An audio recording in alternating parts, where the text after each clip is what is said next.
एक गांव में ब्राह्मण रहता। ब्राह्मण का पत्नी प्रेग्नेंट थी। ब्राह्मण देव हनुमान भगवान का मंदिर में पूजा करते थे।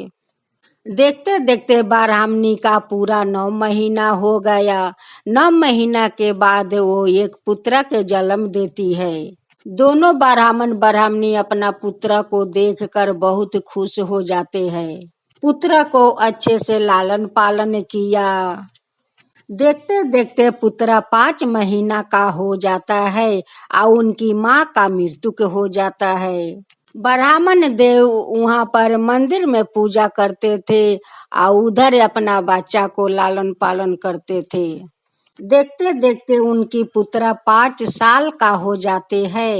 एक दिन ब्राह्मण देव भी छोड़कर अपना पुत्र को भगवान का द्वार चल बसे। अब तो ब्राह्मण 5 साल का बच्चा अपना माता पिता का मृत्यु के कारण से रोता भी लगता है। अब तो वो बच्चा को रोते बिलखते देखकर हनुमान जी के तो देखा नहीं जाता है।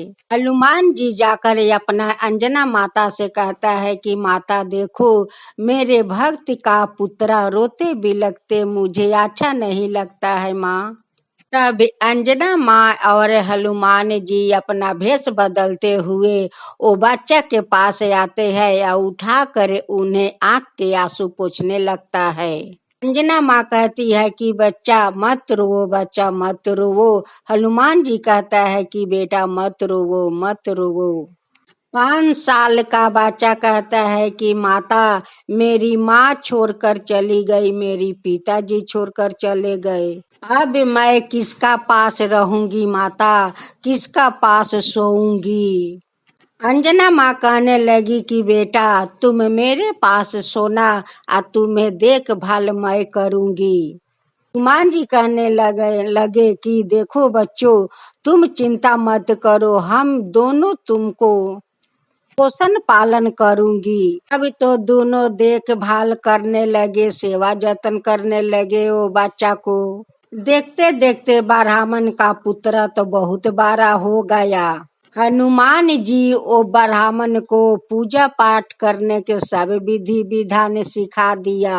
माँ अंजना कहती है कि बेटा तुम तो अब 12 हो गए, तुम कोई अच्छे लड़की देख कर शादी कर लो बेटा। वो ब्राह्मण कहता है कि माता, जब कोई लड़की अच्छा मिल जाएगी तो मैं शादी कर लूंगी। बाकी वो ब्राह्मण तो नहीं जानता है कि ये अंजना माँ है या ये हनुमान जी है, मेरे माता पिता बनकर मेरे पोषण पालन किया है। वो ब्राह्मण को तो कुछ के पता नहीं है। एक दिन उनकी मंदिर में एक ब्राह्मण आते हैं या कहता है कि यहाँ पर कोई ब्राह्मण के लड़का है। वो ब्राह्मण कहने लगे कि क्यों बाबा। वो कहने लगे कि बेटा मेरा एक बेटी है, वो बेटी को मैं शादी करने के लिए लड़का खोज रही हूँ। ब्राह्मण कहने लगा कि बाबा मैं भी तो अभी तक शादी नहीं की है, शादी करने के लिए मैं लड़की खोज रही हूँ। ये बात सुनकर लड़की का पिताजी तो बहुत खुश हो जाते हैं। बेटा तुम तो सामने हो, मैं लड़का खोजने जा रही हूँ। लड़का कहने लगा कि बाबा मेरे माता पिता आपको घर काले ही जाएंगे। अब तो अंजना माँ या हनुमान जी वो लड़की के घर जाते हैं। लड़की तो बहुत सुंदर थी, देख कर तो वो लोग पसंद कर लिया और वहीं पर शादी ब्याह को दिन ठीक कर लिया। अंजना माँ कहती है कि देखिए आप अपना बेटी का लेकर हम लोग के मंदिर में चले आइएगा।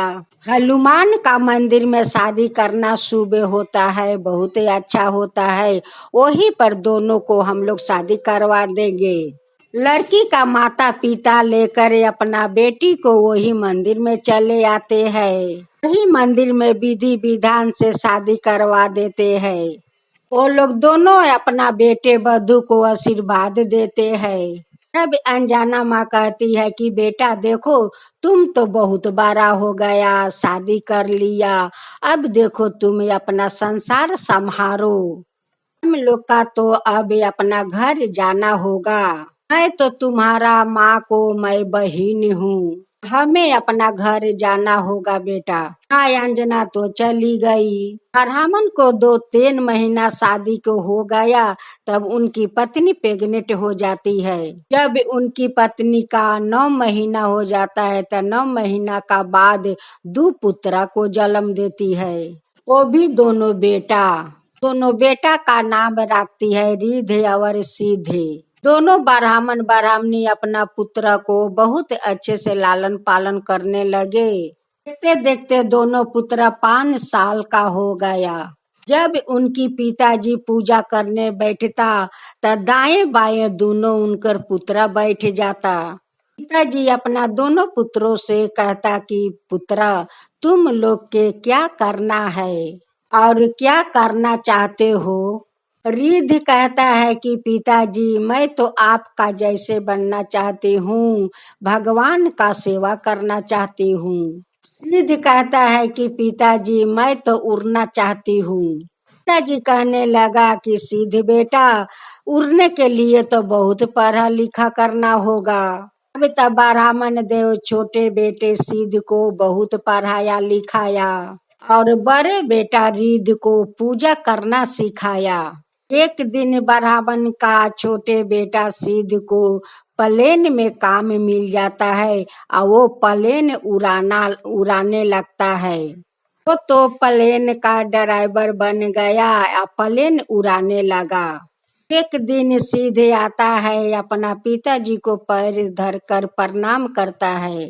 कहता है कि पिताजी, आपका आशीर्वाद से मैं तो उड़ना सीख लिया, मैं तो प्लेन उड़ा रहा हूँ। मेरे बेटे रिधे अपना पिताजी को पैर पकड़कर प्रणाम करता है और कहता है कि पिताजी, मैं तो आपके जैसा बन गई हूँ। अब तो मुझे पूजा पाठ सिखाकर मुझे धर्म के रास्ता पर चलना सिखाया है पिताजी। एक दिन उनकी पिता रिद्धि सिद्धि को शादी ठीक कर देता है और ब्राह्मण सोचता है कि मेरे माता पिता का बिना आशीर्वाद का मैं अपना दोनों पुत्रों को कैसे शादी करवाऊं। ब्राह्मण हनुमान जी से प्रार्थना करने लगा कि हे भगवान, हे हनुमान, हमारा माता पिता को बुलवा दीजिए। उनका आशीर्वाद बिना मैं अपना दोनों पुत्रों को कैसे शादी दूं। तब अंजना माँ और हनुमान आ जाते हैं। वो लोग के शादी ब्याह हो गया और दोनों पोता बधू को आशीर्वाद दिया। अंजना माँ कहने लगी कि बधू, तुम सादा सुहागिन रहो, दूधो नहाओ, पूतो फलो, सूखे रहो, बहुत सारा आशीर्वाद दे दी। ब्राह्मण वो दोनों से कभी पूछा नहीं कि तुम लोग कौन हो, कभी पूछने के उनको मौका नहीं मिला। ब्राह्मण कहने लगा कि अच्छा माता पिता, आप लोग कौन हो, कहाँ से आए हो, हमें तो आज तक पूछने का मौका नहीं मिला, बाकी आज मैं आपसे पूछती हूँ। माँ अंजना और हनुमान जी अपना रूप में प्रकट हो जाते हैं। अब तो ब्राह्मण का बेटा बहू सब लोग माँ अंजना या हनुमान जी के पैर पकड़ कर और उन्हें प्रणाम करते हैं, कुटी कुटी धन्यवाद देते हैं और कहते हैं कि भगवान, आप मेरे पिता बनकर हमारा पोषण पालन किया। माँ अंजना, आप हमारा माँ बनकर हमें पोषण पालन किया। हमारा कितना सौभाग्य अच्छा है माता कि आप मेरे माता बनकर पोषण पालन किया। ऐसा सौभाग्य किसका है माता, किसी को तो नहीं है। आप जैसे माता पिता अगर अपना संतान का पोषण पालन करे तो वो संतान अपना सही रास्ता पर और धर्म के रास्ता पर चलेगा। लोग का तो माँ अंजना हनुमान जी का दर्शन भी हो गया। लोग कहने लगा कि आप जैसा माता पिता पाकर तो मैं बहुत धन हो गया, बहुत धन हो गया। तो लोग दोनों आदमी अंतर ध्यान हो जाते हैं। हे अंजना माँ, हे हनुमान, जैसे वो ब्राह्मण का पुत्रा को माता पिता बनकर पोषण पालन किया और वो लोग पर अपना आशीर्वाद दिया, सही सब लोग पर आशीर्वाद कीजिए और सब लोग का आशीर्वाद दीजिए। अंजना माँ की जय हो, हनुमान जी की जय हो।